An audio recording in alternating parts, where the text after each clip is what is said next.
The new year is upon us, and we're going to help you keep those resolutions by making delicious plant-based meals. Today we're making vegan bolognese with everything you can find from our produce section right in our stores.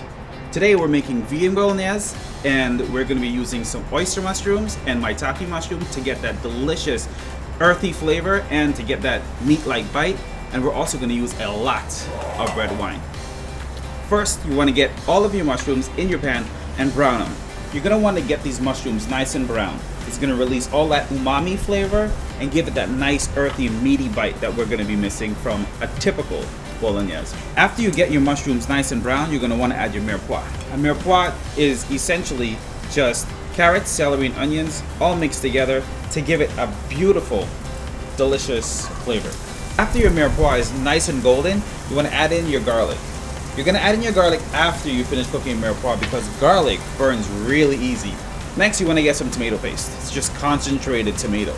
Squeeze about 2 tablespoons in there. And let the heat naturally melt the tomato paste. After, you're going to add a generous quantity of red wine.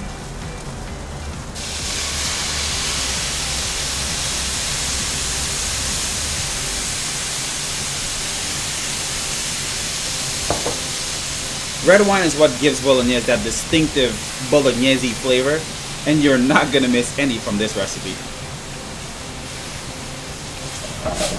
The next steps are going to go by really quickly. You're going to add your tomato puree,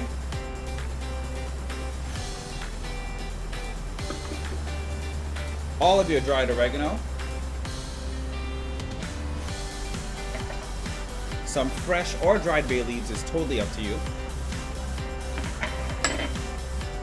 and mix it all together. I like to use a lot of bay leaves inside my bolognese. It gives it a nice earthy flavor, and you cannot beat an earthy bolognese. When this gets nice and bubbly, you want to add in your lentils. Add as much or as little as you like. Lentils is just going to add body to this entire meal. Cut the heat off if you're using canned lentils, or if you're using fresh lentils that you soaked overnight, you can cook it down a little bit more to get rid of that al dente bite from your lentils. Bolognese is traditionally served with spaghetti. So here we have a vegan pasta bolognese using all plant-based and plant ingredients. If you like this recipe, follow us for more.